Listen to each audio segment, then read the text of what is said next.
90-годишниот Илија Јованов од виничкото село Драгобрашти мораше да патува над 50 километри за да ја прими вакцината против коронавирусот на пунктот во штипската сала Јордан Мијалков. И покрај тоа што во придружба на својот внук му било тешко да патува од планинското село до Штип, сепак имал желба да го заштити сопственото здравје и на најблиските. Тешко.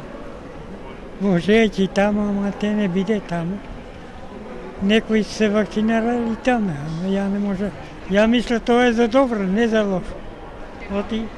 Оти гледаме колку свет ојдо. Што ќе му прави? Мора да го човекот е стар, 90 години, па мора да биде заштитен. Трошок ли еве за да се дојде на вакцинација? И како не трошок?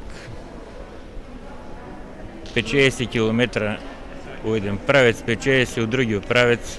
Ќерка ми прилежа.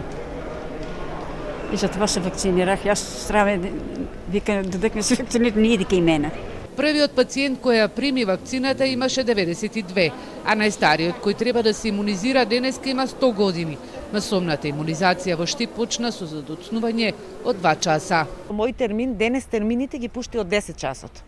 Наместо од 8, како што беше најавено, се пуштени од 10 и сега доаѓаат првите пациенти, така да малку празен простор имаше додека ние се доекипиравме да сите помошни средства што ги донесовме од утрово и сега веќе сме спремни. Станува збор за повозрастни граѓани над 80 години, така да нивното доаѓање до Штип, до пунктот за вакцинација е малце поспор, малце попролонгирано, меѓутоа ние имаме трпение, ќе си ги чекаме, ќе си дојдат овде, затоа сме овде сите.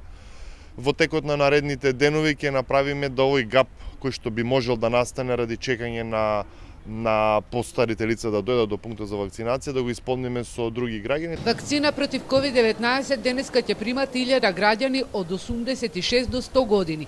Здравствениот персонал е од Штип, Радовиш и Виница, а помагаат и студентите од Универзитетот Гоце Делчев и волонтерите на Црвен крст, како и припадниците на армијата и МВР.